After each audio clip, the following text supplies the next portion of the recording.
ನೀವು ಈ ತಂತ್ರ ಪ್ರಯೋಗವನ್ನ ಮಾಡೋದ್ರಿಂದ ನೀವಿಷ್ಟಪಟ್ಟಂತ ವ್ಯಕ್ತಿಯನ್ನ ನಿಮ್ಮಂತೆ ನೀವು ಹೇಗೆ ಸುಲಭವಾಗಿ ವಶೀಕರಣವನ್ನ ಮಾಡ್ಕೋಬಹುದು. ಇಲ್ಲ ನಿಮ್ಗೆ ಬ್ರೇಕಪ್ ಆಗಿದ್ರೆ, ನಿಮ್ಮ ಶತ್ರು ಯಾರಾದ್ರೂ ಇದ್ರೆ ಅವರನ್ನ ನಿಮ್ಮ ಮಿತ್ರರನ್ನಾಗಿ ಹೇಗೆ ಮಾಡ್ಕೋಬಹುದು. ಗಂಡ ಹೆಂಡತಿ ಮಧ್ಯೆ ಹೊಂದಾಣಿಕೆ ಇಲ್ಲದೆ ಜಗಳ ಆಗಿದ್ರೆ ನೀವು ಈ ತಂತ್ರವನ್ನ ಮನೆಯಲ್ಲೇ ಕೂತ್ಕೊಂಡು ಹೇಗೆ ಮಾಡ್ಬೋದು ಅನ್ನೋದನ್ನ ತಿಳಿಸ್ತಾ ಹೋಗ್ತೀನಿ. ನೀವು ಈ ತಂತ್ರ ಮಾಡ್ಬೇಕಾದ್ರೆ ಯಾರಿಗೂ ಗೊತ್ತಾಗದೆ ಇರೋ ರೀತಿ ತುಂಬಾ ಗುಪ್ತವಾಗಿ ಮಾಡಬೇಕಾಗತ್ತೆ. ರಾತ್ರಿ 9 ಗಂಟೆಯಿಂದ 12 ಗಂಟೆ ಸಮಯದಲ್ಲಿ ಮಾಡಬೇಕು.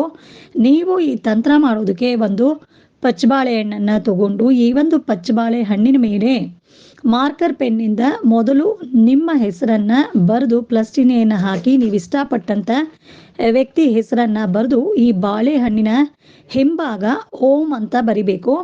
ಬರೆದು ನೀವು ಇಷ್ಟಪಟ್ಟಂತ ವ್ಯಕ್ತಿ ಹೆಸರಿನ ಮೇಲೆ ಕುಂಕುಮವನ್ನ ಹಚ್ಚಿ ಒಂದು ಮೊಳೆಯನ್ನ ಈ ಬಾಳೆಹಣ್ಣಿನ ಮೇಲೆ ಚುಚ್ಚಬೇಕು. ಈ ರೀತಿ ಚುಚ್ಚಿ ಈ ಒಂದು ಹಣ್ಣನ್ನ ನಿಮ್ಮ ಬಲಗೈಯಲ್ಲಿ ಹಿಡ್ಕೊಂಡು ಓಂ ಹರೀಂ ಶ್ರೀಂ ನೀವು ಇಷ್ಟಪಟ್ಟಂತ ವ್ಯಕ್ತಿ ಹೆಸರನ್ನ ಸೇರಿಸ್ಕೊಂಡು ವಶಂ ಫಟ್ ಸ್ವಾಹ ಅಂತ ಈ ಮಂತ್ರವನ್ನ 21 ಬಾರಿ ನೀವು ಹೇಳಿ, ಈ ರೀತಿ ಹೇಳಿ ನೀವು ಶುದ್ಧ ಮನಸ್ಸಿನಿಂದ ಒಳ್ಳೆ ಉದ್ದೇಶ ಇಟ್ಕೊಂಡು ಈ ಒಂದು ತಂತ್ರ ಮಾಡಿದ್ದೇ ಆದಲ್ಲಿ ಈ ಒಂದು ತಂತ್ರ ಪ್ರಯೋಗ ನಿಮಗೆ ಒಳ್ಳೆ ರೀತಿ ಸಿದ್ಧಿಯಾಗಿ ನೀವು